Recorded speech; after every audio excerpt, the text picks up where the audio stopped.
As you can tell, there's a lot of information when it comes to this, and I don't want you to get overwhelmed with all of the content here, because basically what I'm doing is I'm giving you 30 years worth of experience in just one class. So obviously there's a whole lot of information. Basically, how I got started doing biblical research was with a concordance.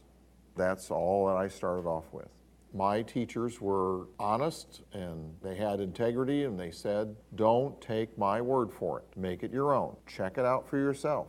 See if the Bible really does say what we're teaching. And so I did. I bought a concordance, and every teaching that I heard, I would go home, I would get out my concordance, I'd find alternate verses on each subject that was taught, and I'd look them up, and then I'd see, yeah, it does agree with what they taught. I just kept doing that maybe for 6 months, and I was the type of person that you couldn't keep away from fellowship.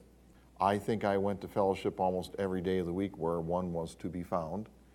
So I just went all over the place hearing the Word because it blessed my heart and it saved me and it changed my life, and I was so appreciative of what it had done for me. All I did was get the Young's Concordance out and check it out, make sure that what they said patterned throughout the Word. And after about 6 months, I discovered that when people asked me questions about the Bible, I was able to give them comprehensive answers, and I was not just parroting what someone else said. I was able to put the stuff into my own words. As I explained things to people, if they got a quizzical look on their face, I could tell that they didn't quite get it the way that I had explained it, and so I was able to rephrase it because I knew the material enough that I could speak with authority and I'd be able to rephrase it to them. Out of that arose my ability to study the Word, basically, just from Young's Concordance. Now, when we get to how the Word interprets itself, we need to work. And the best way to approach this is to think analytically, all right? Because it seems like today the current emphasis in our K through 12 educational system is to get people to be able to parrot information, to regurgitate facts. And if you are good at memorization, then you will do good on the tests. And if you are good at figuring out the likelihood of multiple choice testing, then you can pretty much figure out what the answer is without really knowing it. You're tested for your ability to regurgitate facts, and you're tested for your ability to figure out the testing method.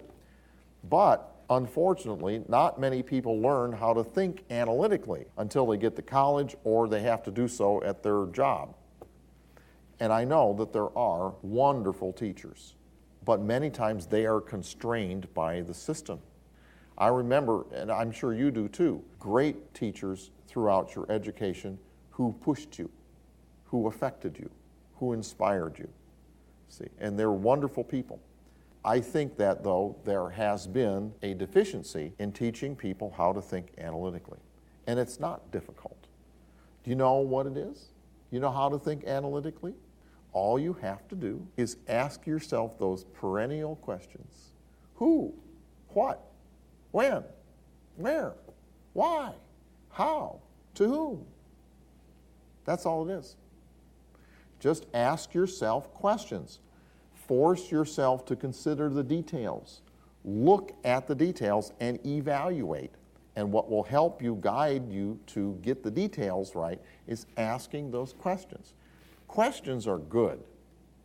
Questions are wonderful. Questions show an intelligence. Questions show a questing mind. And if you look at how Jesus Christ taught, he allowed people to ask questions. And I think the greatest example of that is in the Sermon on the Valley in John chapter 13, 14, 15, and 16. Here, Jesus Christ is 2 hours away from his arrest. He knows that God has put everything into his hands, and he has these 12 blokes here that he has to get ready because he knows that when he gets arrested and tortured and crucified and dies, it's going to blow these guys' minds. It's going to crush their dreams. And he knows that they're going to need as much word as possible to get them through it. So the Sermon on the Valley is a crash course injection. It's a Vulcan mind tap with Jesus. You know, he just had to give them as much word as possible. And in the midst of this highly pressurized and emotional situation, the apostles asked questions. And what did he do? Did he say, shut up, don't bother me, I've got something real important to tell you? No, he dealt with their questions, and out of his dealings with their questions, we have some of the greatest quotes of all time. I am the way, the truth, and the life. No man cometh to the Father but by me. That was to answer a dumb question. He that hath seen me hath seen the Father. The works that I do shall you do also, and greater than these, because I go to my Father. Those eternal, perennial, wonderful quotes for all time were the answers to divergent questions to the topic that he was trying to teach. That interesting? Jesus Christ loved questions. And it gave him an opportunity to interact with his people and nail down what he was teaching. So questions are good. Questions are wonderful. Please never squelch them. Encourage them. Now, of course, you can have antagonistic questions. You know how to answer those. But there are also intelligent questions. You know the difference. And so anyway, that's what analytical thinking is. You just ask yourself these questions. For example, you ask, what is this verse saying? What is it not saying? Is the opposite of what it says relevant? Sometimes it is, sometimes not. Is there anything unusual about this? For example, in the Gospels, it talked about the Feast of Dedication in John 11. And the Feast of Dedication occurs in December. And then it says, and it was winter. Well, I know the Feast of Dedication's in winter. Why are you telling me this? What's unusual? Well, I think that the reason it said that is because the adversary was trying to keep people away from Jesus Christ, and so he made the weather real cold. And it was winter. But just like things with the adversary, he went overboard. And what happened is, in their calendar at that time, the high priest could add an extra month to the year if the barley harvest was not ready in time to be ripe for the wave offering during the Passover. And so because the adversary had made it so cold to get rid of people, keep them away, the barley was not yet ripe. And so the high priest had to declare that there was a second 12th month. So he gave Jesus Christ an extra whole month in his ministry. And see, that is the only way that the 14th of Nisan will fall on a Wednesday in 28 AD, so that we have everything fit with the calendar. Because it had to have that extra month. And so John 11 says, and it was winter. I think it says that because it was really cold. So there was a purpose there. And see, you wouldn't get that unless you say, well, what's unusual about this? Then you think, what did it mean to the believers when it was written? Now this is fascinating, because with the Sermon on the Mount, when you consider that in the background of the legalism that they had gone through, and then you look at what Jesus said, you realize that the underlying theme of the Sermon on the Mount is against legalism. And you never would have gotten that unless you asked yourself, what did it mean to the believers when it was first written? What does it mean to people today? That's where you can see if culture's changed, you can see if people misapply it, and then you can teach what it originally meant to get people back to the right meaning. How can this verse be applied in our culture and time? Now, that's a really good one, because I am not advocating that we readopt biblical culture. Our culture is different, but the principles that they learned and they lived by still are true. So you can take those same principles and apply them today in our different culture. As I said, one of the greatest ways of working the Word is to get busy with an interlinear and with a concordance. So we're going to do some interlinear work here. And if you don't have one with you, that's fine, because I have excerpts of everything that you'll need in the syllabus. Interlinears are extremely valuable for several reasons. First, they help people learn the language. If you're learning Greek, if you're learning Hebrew, it's a great help. Next, they will help you settle translation disputes. It's a good aid if you have witnessing situations where you run into people who are somewhat learned and they want to debate with you. Well, you can go to the interlinear and show them what it says, and they can't argue about it. Finally, it'll help settle textual issues because it shows you the critical text. So when you say this verse was not in the text, and I say, prove it, well, then you can prove it with the interlinear. Now, the Berry's interlinear is the best one I found. There are several other interlinears that exist. The reason I like the Berry's interlinear is that, number one, it has the Stevens text from which the King James was translated. Number two, it has the critical texts in it. Not all interlinears have the critical texts. Also, it has a dictionary in the back. So if you learn some of the Greek words, you can go back there and get some longer word definitions if you need to, if you're doing translations and stuff. Now, whenever you get a book, look at the beginning and the ending of the book so you can see how to use it. I mean, when you get a car and you look at all those buttons and dials on the dashboard, and if you don't know how to make something work, what do? You look at the owner's manual, right? Well, there's an owner's manual in each of these reference books. It's called the key, and it tells you how to use the book. There are some wonderful sections in these reference books that if you knew they existed, they'd be real lifesavers at times. And so whenever you get a reference book, always look it over and see how to use it. In the Berry's interlinear, there are abbreviations that are down in the apparatus. And they have E, G, L, T, T, R, A, W, right? And then they have a plus, or they have a minus, or they have brackets, or they have a quote. You see that? These are the critical Greek texts. The E, G, L, T, T, R, A, W refer to Elsevier, Griesbach, Lachmann, Tischendorf, Turgellis, Alford, and Wordsworth. The plus means it's an addition. The minus means it's an omission. If the brackets occur in between the lines where the translation is, that means no Greek word is there. If the brackets occur in the apparatus, it means this is a doubtful reading. Maybe the text was damaged. The manuscript or whatever was damaged, and so they're not quite sure. They think it is, but they wanted to indicate that it might be there, all right? And then the little quote marks or the hash marks, they are used to show how far the variant goes. And I'll explain this on the next page. Let's see. Luke chapter 1, verse 37. You can look at that in the interlinear excerpt here. And this is how you can use the interlinear for better translation. In verse 37, in the margin on the left, it says, "For with God nothing shall be impossible." You see that? Now, if you look in between the lines in the main body, up at the top there you see 37 there on the right. This is where the Greek begins.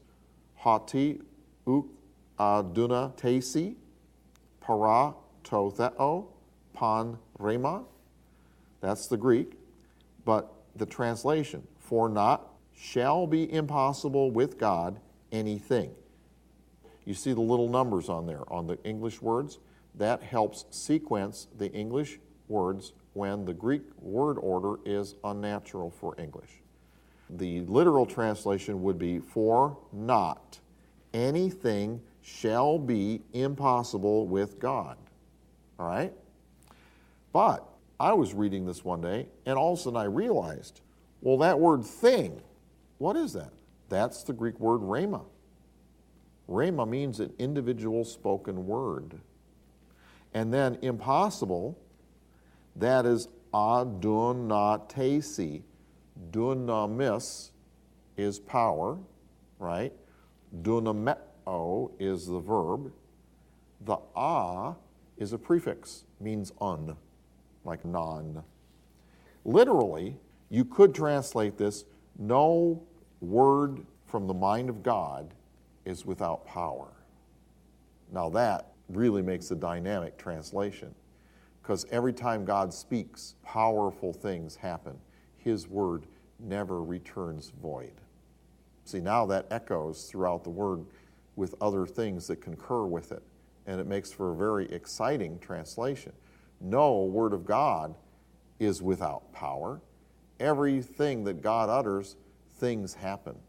So we just need to believe for them to happen, because that's the nature of the things of God.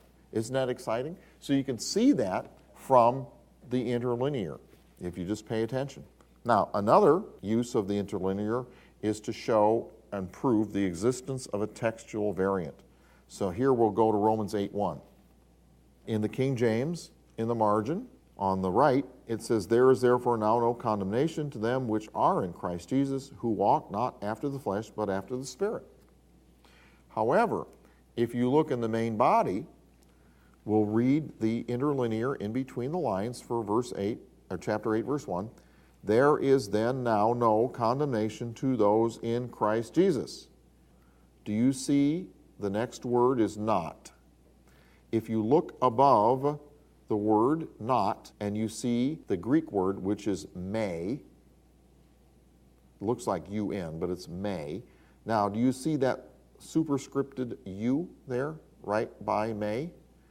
Now, you go down to the bottom. This is the apparatus under that horizontal line, and you find, here's R, S, T, U. U is over on the right-hand side, the first line in the apparatus, and it has a minus sign. What does minus mean? Omission. It's an omission. And then it has me, kata, to end of verse.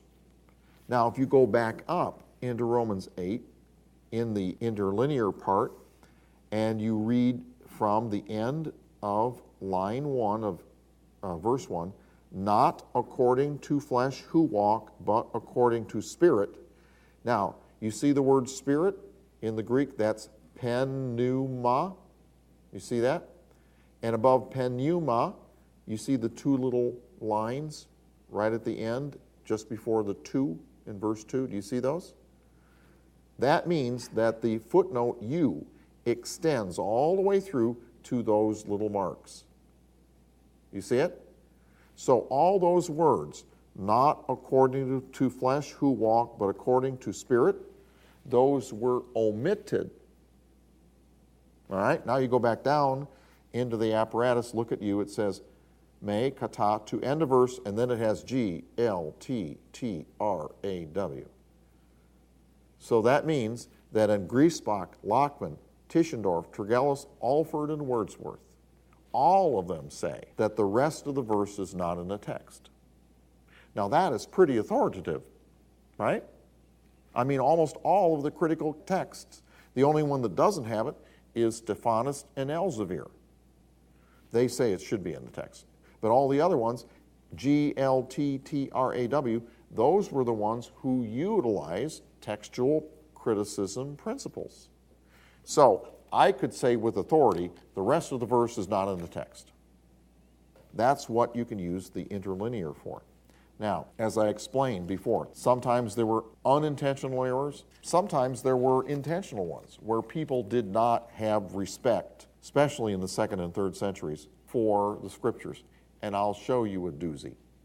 Let's go to Revelation 22:19, here in the interlinear. And if we look at the King James on the margin, it says, "For I testify to every man that hears the words of the prophecy of this book, if any man shall add unto these things, God shall add the plagues that are written in this book." Boy, that's pretty heavy. "And if any man shall take away from the words of the book of this prophecy, God shall take away his part out of the book of life." Wow.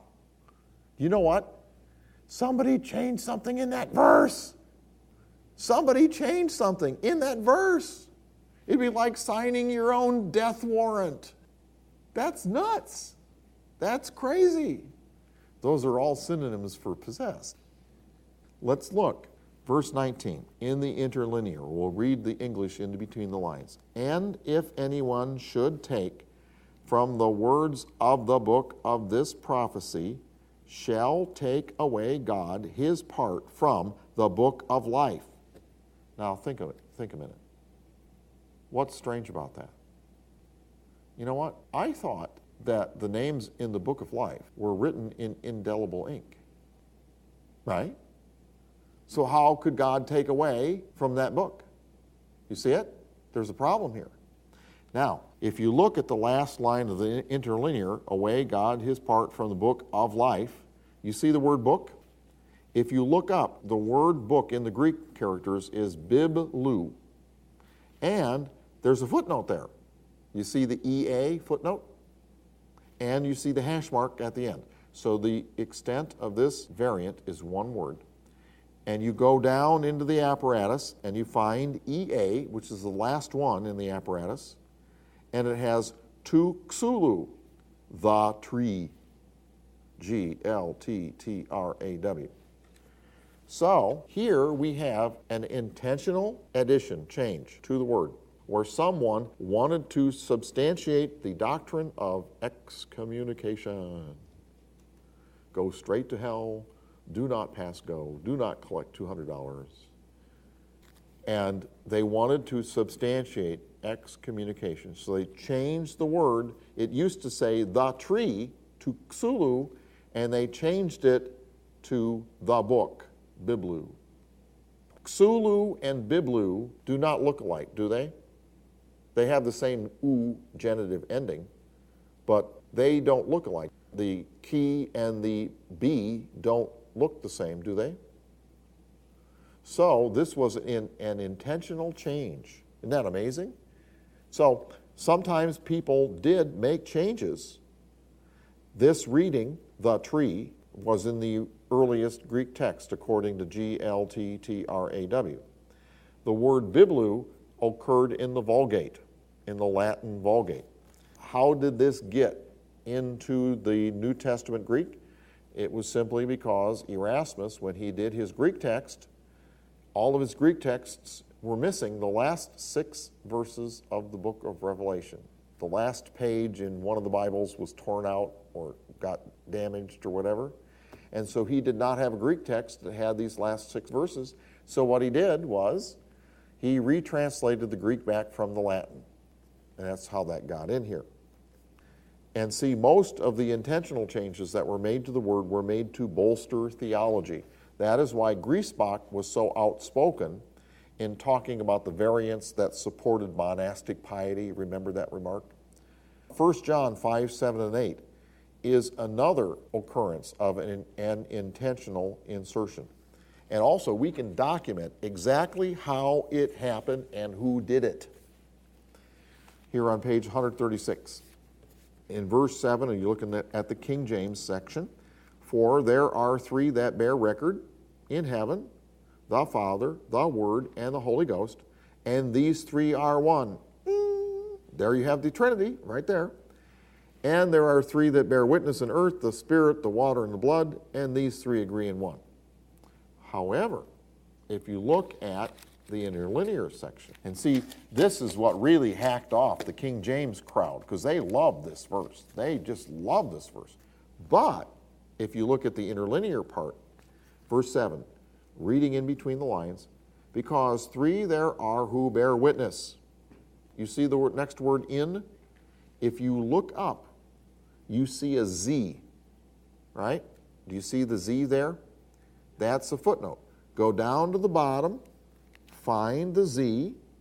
Here it is on the first line of the apparatus, W, X, Y, Z. It has a minus sign. What does minus mean? An omission, right? And then it has ento orano, ... tege, verse 8, Glttraw. So now we go back up, and we looked in between the lines there, verse 7, because 3 there are who bear witness. Now, all the rest of these words, in heaven, the Father, the Word, and the Holy Ghost, and these 3 one are. Verse 8, and 3 there are who bear witness on earth. There you see the hash marks above the word earth. Do you see those? Halfway through verse 8. That is the end of footnote Z. So all of those words should be omitted according to Glttraw. Wow. So what the verse should read is, for there are three that bear record, the Spirit, the water, and the blood, and these three are one. That's not the doctrine of the Trinity. You see it? Isn't that fascinating? Now, in Greenlee's book, Introduction to New Testament Textual Criticism, he documents how this error occurred. He says on page 70 and 71, although the Complutensian, meaning that Complutensian polyglot, remember when Erasmus was doing this Greek text, although the Complutensian was the first edition of the New Testament to be printed, it was not the first to be published or actually placed on the market. A Swiss printer by the name of Froben, who heard of the cardinal, and that's the guy who was doing the Complutensian, anticipated edition, he sought out the scholar Erasmus in April 1515 and asked him to prepare an edition of the Greek New Testament as quickly as possible. Erasmus had been anxious to undertake such a task and set about it willingly, using no more than 6 manuscripts, which happened to be available. His only manuscript, which was non-Byzantine and of any antiquity, was Codex I, and he does not seem to have leaned very heavily upon its text. Erasmus began the preparation of his edition in September of 1515, and it was published only 7 months later in March of 1516. Boy, he just did an express train version. His one manuscript of Revelation was mutilated, and he supplied the missing portions, including all the last 6 verses of the book, by retranslating from the Latin. Erasmus published 4 subsequent versions, but consulted few additional manuscripts and made only minor changes and corrections in his text. The 3rd edition of Erasmus was the first to contain the famous heavenly witnesses passage of 1 John 5, 7, and 8. This passage was contained in the Vulgate, that Latin Bible. And when Stunica, we even know his name, one of Ximenes' editors. So Ximenes was the editor for the Swiss printer Froben, and Stunica was one of the editors. When he protested its omission from the Greek text, Erasmus rashly promised to include it in a later edition if it could be found in a single Greek manuscript. So the argument must have gone like this. Erasmus, you need that heavenly witnesses passage in there. You got to have it in there because the Vulgate has it in it. And Erasmus said, well, look, I am not doing a Latin text. I'm doing a Greek text. I haven't ever been able to see it anywhere in the Greek. Well, you better put it in there or I'm going to tell the Pope on you. So Erasmus said, all right. You show me one Greek manuscript that has it in it and I'll put it in it. Now we'll continue reading. It was accordingly produced from a manuscript, Codex 61, very possibly prepared for the purpose. So in other words, they went down to the local scriptorum that was doing the Greek text and they said, hey, stick this in there, stick it in there. Erasmus dutifully fulfilled his promise in his edition of 1522. He again omitted it in his later editions, but it was the 3rd edition which primarily influenced textual tradition, and the heavenly witnesses thus found their place in the Greek text. That's how it got there. And we know who did it and when. Isn't that amazing? We don't have that kind of documentation for many of the other intentional things, but we can tell that they were inserted because you can look at all the other texts and see that they weren't there.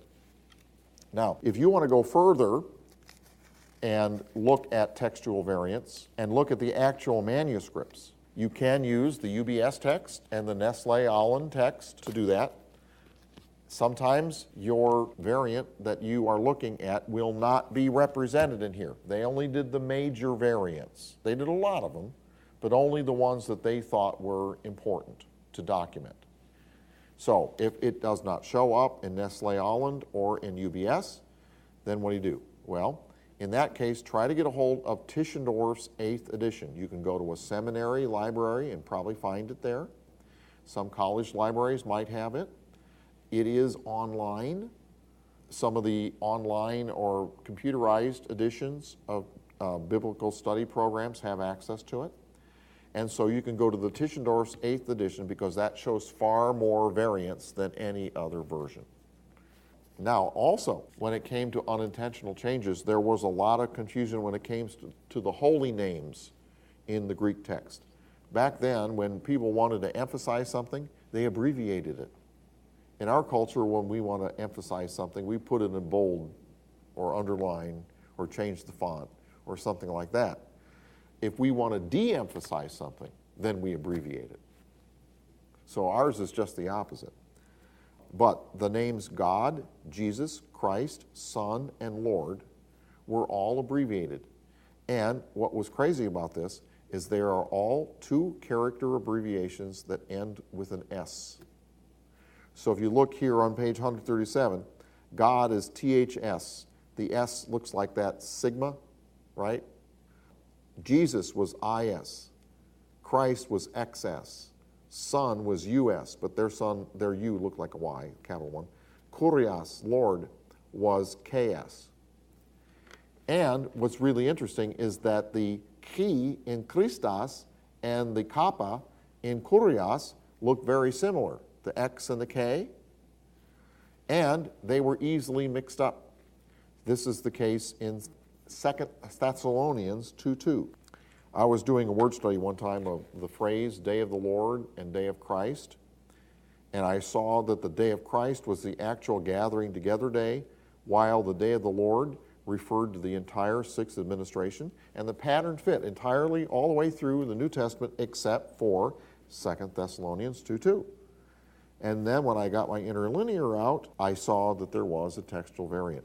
Look in the interlinear in between the lines for verse 2, for not quickly to be shaken you in mind, nor to be troubled, neither by spirit, nor by word, nor by epistle, as if by us, as that is present the day of the Christ. You see that? Now if you look up above the word Christ is L, footnote. Do you see the L there? And at the end of the word Christou is the hash mark. That means that the extent of the L footnote is just one word. You go down into the bottom, look at the apparatus. In the last line of the apparatus is El Kuriou Lord, Glttraw. That the day of the Lord is at hand. It's talking about the entire 6th administration. To see how that works? Now, when it comes to concordances, there's a lot of information in the concordance. So I want to get into starting to use this, and then we'll spend the next session exclusively on it. Young's Concordance is really neat. It has a lot of valuable information. Now, if you have an earlier edition of the Young's Concordance, it has a really nifty section right in the very front. We'll see if yours has it. Some of the older versions of the Young's Concordance have it. Some of the newer versions, different publisher, they don't have it. And so what we're looking for is find the first page of the concordance itself, the word Aaron. Aaron, A-A-R-O-N. You all there? Now, the page before it is the errata page. They proofread Young's Concordance and found some errors. Do you have an errata page before Aaron in yours? Y'all see it? Now, the page before the errata page, do you have in your version hints and helps to Bible interpretation, or do you have the preface? How many of you have hints and helps to Bible interpretation? Okay. How many of you don't? Oh, good. You all have the older version of it then. That's good. Because the newer versions are missing this hints and helps to Bible interpretation. And this section is extremely valuable for one reason at least. And that is, have you ever heard of the Hebrew idiom of permission? Remember where it says, God smote? And it really doesn't mean that God smote because God is light and in him is no darkness at all. And it should be translated, God permitted to be smitten, right? Well, number 70b, here in Hints and Helps to Bible Interpretation. It's talking about idioms, and it says active verbs frequently express a permission of it. You see that? 70b. Active verbs frequently express a permission of it. And what I would do if I were you and I had this in my Young's Concordance, I'd put a big asterisk in the margin right beside it, because you will use this. You can show it to people. God is light, and in him is no darkness at all. God did not kill your grandma. Active verbs frequently express a permission of it. For example, Exodus 4:21. You want to go there to Exodus chapter 4 and verse 21 and see what the example is? This is the famous example of it. Exodus chapter 4 in verse 21, and the Lord said to Moses, when you go to return into Egypt and see that thou do all those wonders before Pharaoh which I've put in thine hand, but I will harden his heart, that he shall not let the people go. Well, I thought that was pretty evil. Why would God do that? I thought God wanted to let his people go. You understand? But this is the Hebrew idiom of permission. I will permit his heart to be hardened. Now, if you wanted to see the literal of the Hebrew idiom of permission, you go to Romans. Romans chapter 1. This is the literal, verse 21. Because that when they knew God, they glorified him not as God, neither were thankful, but became vain in their imaginations, and their foolish heart was darkened. Professing themselves to be wise, they became fools, and changed the glory of the incorruptible God into an image, made like to corruptible men, and to birds and four-footed beasts and creeping things. Ugh. Wherefore God also gave them up, there it is, to uncleanness through the lusts of their own hearts, to dishonor their own bodies between themselves, who changed the truth of God into a lie, and worshipped and served the created thing more than the Creator, who is blessed forever. Amen. For this cause God gave them up, there it is again, unto the vile affections, for even their women did change their natural use, etc. He gave them up. See, God set up rules in the beginning of the patriarchal administration. He set up that way of life, that pathway of life that we should walk upon, and he protected it. And so, if you walk on the Word, if you do what the Word says, you'll be protected. However, if you stray off of it and get into no man's land in between the trenches, and the God's on one side and the devil's on the other side, when you cross over the hedge of protection and get out there in the middle of the battlefield, you could get shot pretty easily, right? Now, is that God's fault? No. And see, pretty soon people get so far off, they get so far out there that God gave them up. You see it? That's the literal of the Hebrew idiom of permission. He permitted Pharaoh, his heart to be hardened. You see it? That's very interesting, and that's extremely valuable, because that's a documentation for that Hebrew idiom of permission. So now let's, in the last few minutes of the session here, let's get into the concordance for just a little bit. I'd like to look at a word here in Luke chapter 1 and verse 3. Here he says, it seemed good to me also, having had perfect understanding of all things from the very first, to write unto thee in order, most excellent Theophilus. Now, we know from our prior study of this section that Luke wasn't there from the very first. He was a Gentile. He would not have been permitted to come into the temple area. He would probably not have hung around with Jesus. I think that Luke came on the scene much later, after the day of Pentecost. So, how could he be there from the very first?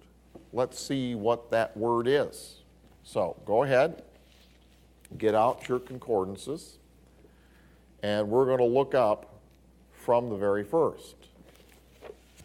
Now, first of all, it won't be under from.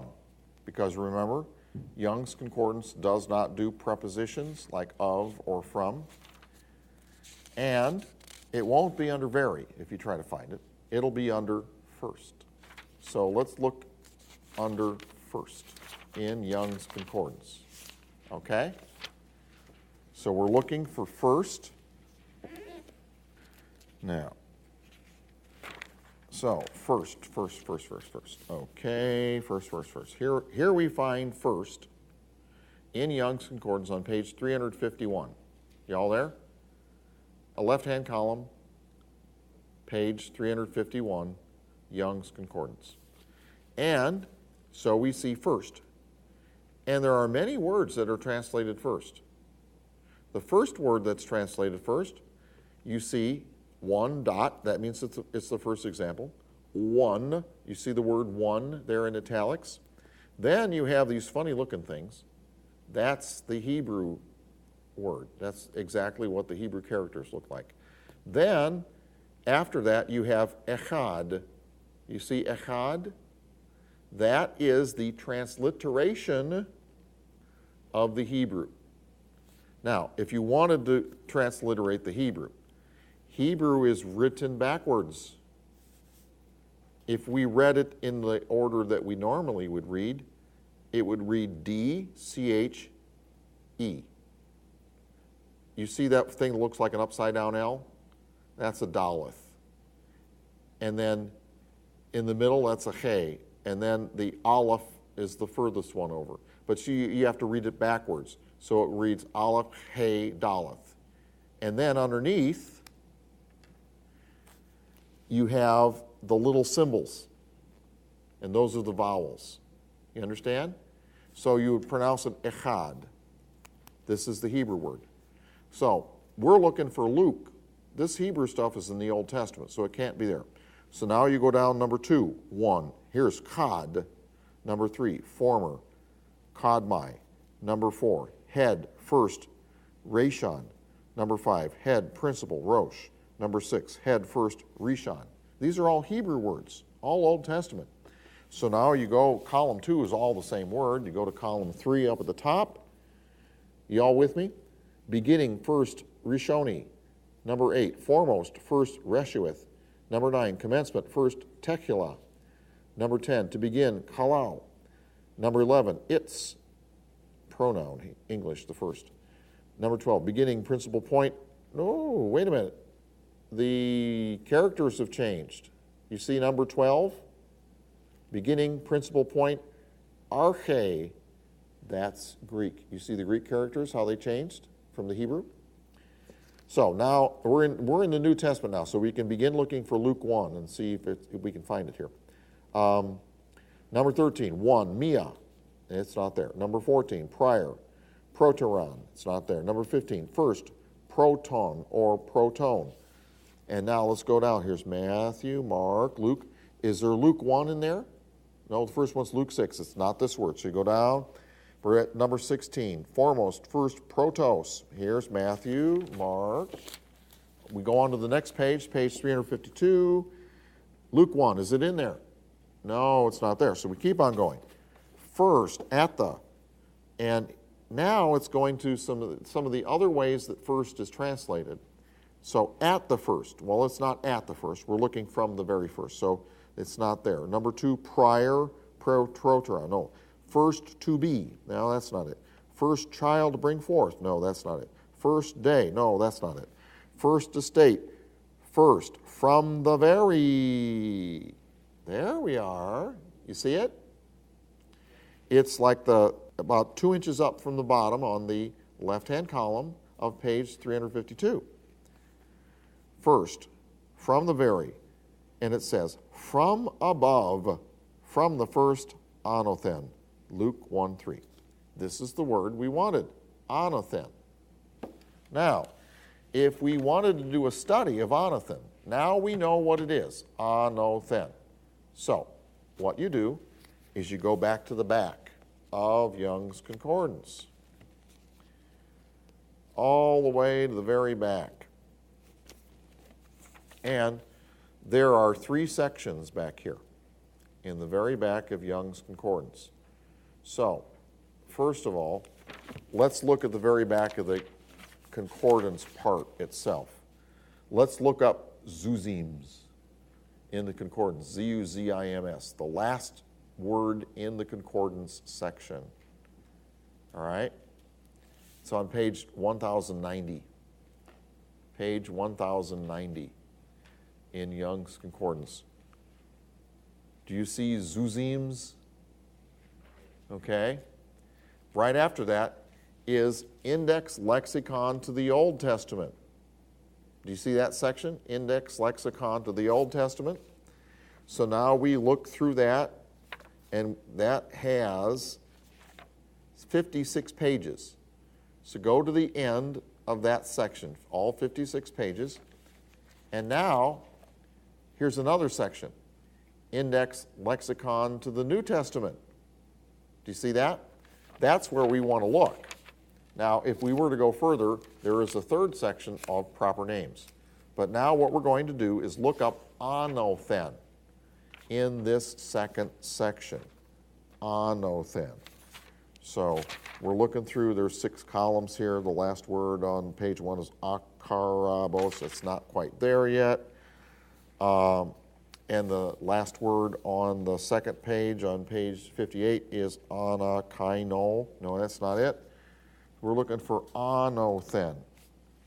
So, where is it? Anothen. Here it is. It is on page 59, the last column, the 6th column, about 3 inches down. See that? Anomos, anophiles, anorthu, anosis, anoterikos, anoterion, anothen. There it is. Now, this section shows you the alternate ways that this word was translated. All right? We saw it was translated from the very first. But how else is it translated? It is translated again. And then it has M from above. That means margin. In the margin there, at that one, it means from above. Once. From above, 5 times. From the beginning, 1 time. From the very first, once. And it has the top, 3. So these are all the different ways that this word is translated. So now, if we want to find out all the occurrences of this word, we are going to have to look up again, from above, from the beginning. And then we'll be able to list them. You see it? So now let's go to from above.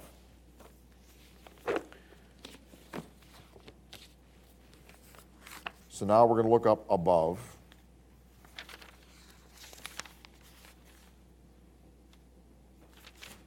Above.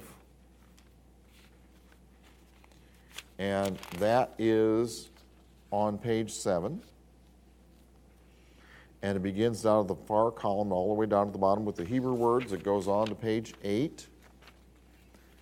And we're going to look for from above. And we find it on page 8 all the way down to the bottom of the first column.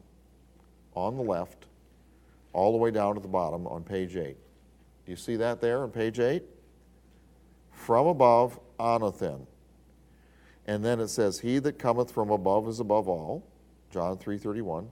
John 19:11, except were given him from above. James 1:17, every perfect gift is from above. James 3:15, this wisdom descendeth not from above. 3:17, this wisdom that is from above is first. All right? Then, keep your finger there, go to again. We're going to look at again. Again. Because one of them was again, right? So we're going to look for again. Again is on page 20. Or actually, it's before that. Page 19. And we go to middle column, 2 inches up from the bottom, or about 1.5 inches. Number 13, from above, anothen. Here it says, except a man be born again, he cannot. And that I said, you must be born again. Now, this is interesting. You know that a term we've been using habitually for our whole lives is a mistranslation. We're born from above. Isn't that interesting? I like born again too. It's good. But anothen really means from above. Now, it can mean again. That's another, I guess, put it this way. Again is another, it's an alternate translation.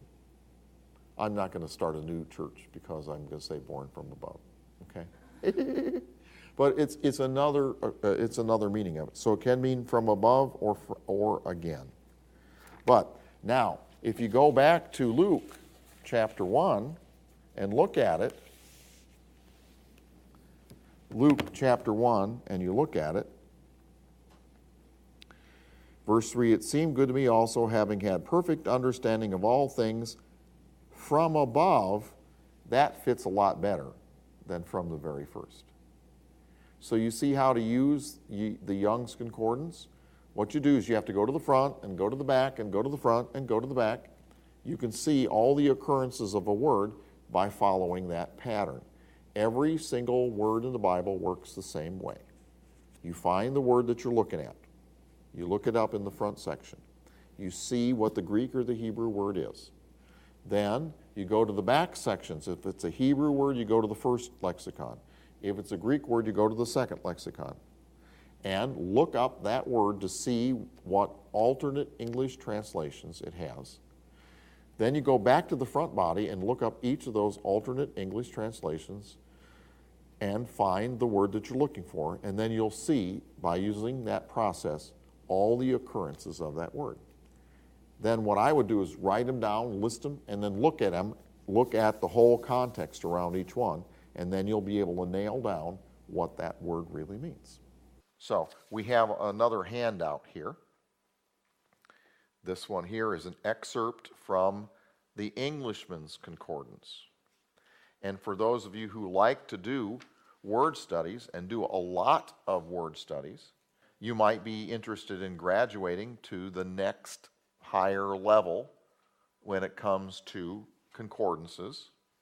And that would be the Englishman's Greek Concordance, or the Tyndall Word Study Concordance.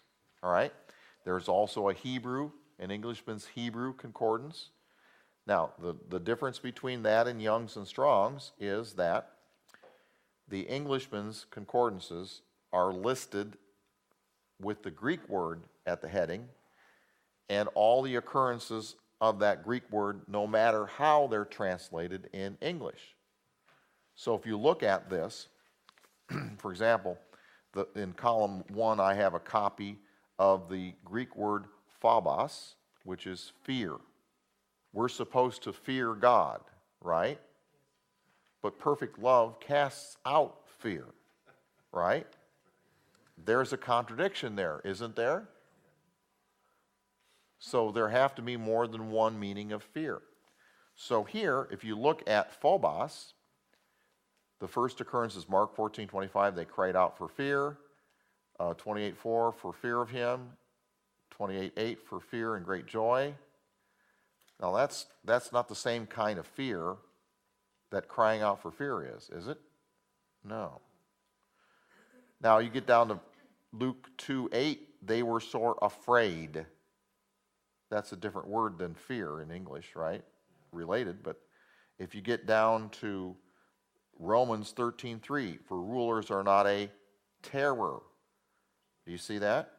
Now, if you were doing a word study of phobos and you were doing it in the Young's Concordance, you'd have to look up 3 different words: fear, afraid, terror, right?